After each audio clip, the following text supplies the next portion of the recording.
Short sales, short sales, short sales. How do we get faster approvals? Well, I've been speaking with some of the girls who are on ground zero on these things, and they've been giving me some little secrets that we can do to make these short sales go faster. This is your friendly broker, Ron Cika. And your mortgage guru, Howard Vernick, bringing you these little tips in this edition of Contract Talk, coming to you from Lime on University Drive in Plantation.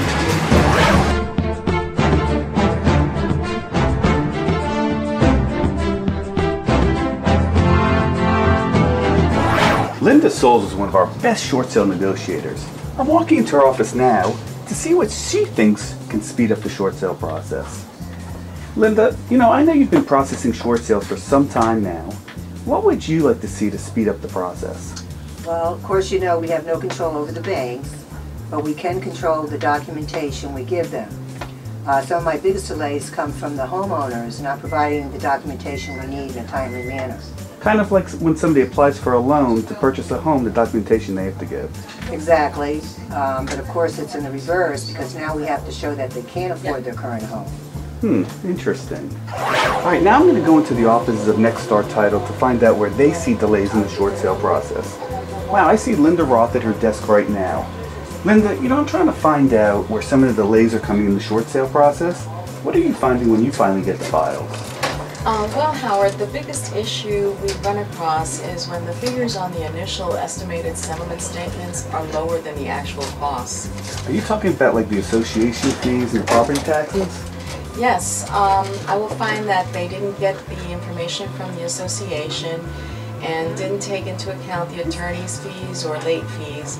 And sometimes they will even calculate taxes based on discounted rates paid in November, when the taxes aren't getting paid until March or April. Now I see Jeanette's in her office. Let me find out what she's been seeing. Hey Jeanette, I've been trying to find out some of the reasons why some of the short sales are getting delayed. Now Linda Souls told me about the seller's documentation and Linda Roth told me about the underestimated fees. Have you seen any other issues? Howard, some of the issues that I found are properties that have outstanding liens, code violations, or open permits. Now how does this delay the process? Well, we don't find out about it until after the short sale approval, which gives us very little time to correct the issue. The cities don't act very quickly. Okay, so I went and met with some of the girls today to see what kind of delays are happening in the short sales, and they all seem pretty solvable. Well, what kind of issues were they coming up with? Well, like the first thing that Linda told me is that a lot of the sellers aren't coming up with the documentation that the lenders need for the short sale approval. This reminds me of buyers who don't submit all their documents to the mortgage lender for approval. It's exactly the same thing. Well, what we got to do? We got to make sure that our listing agents are in touch with their sellers, because they're the ones who've got the rapport, and they have to warn their sellers that this information is critical so that there's no problem. I agree.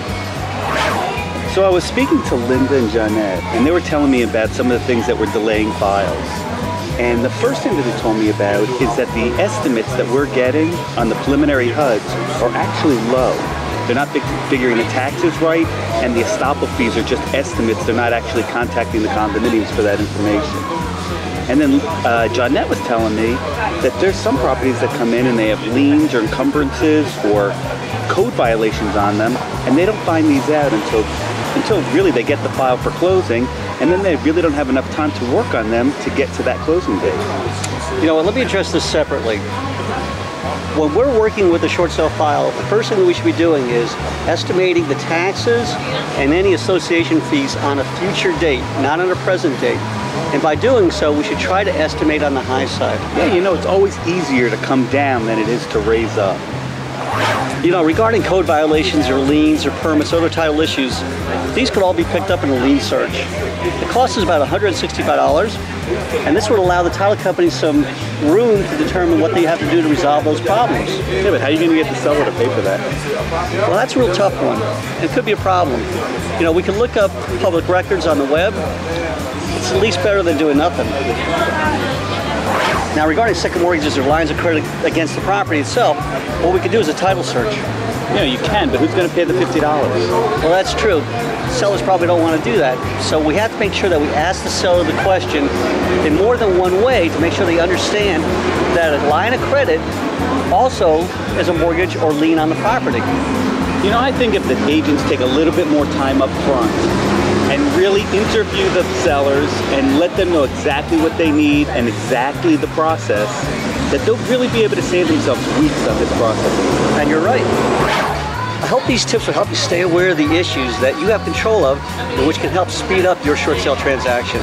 You know, we'd like to hear your comments down below so we can find out how you speed up your short sale transactions. Right, and we want to thank Limes and Plantation for allowing us to film at their restaurant. This is your mortgage guru, Howard Vernick.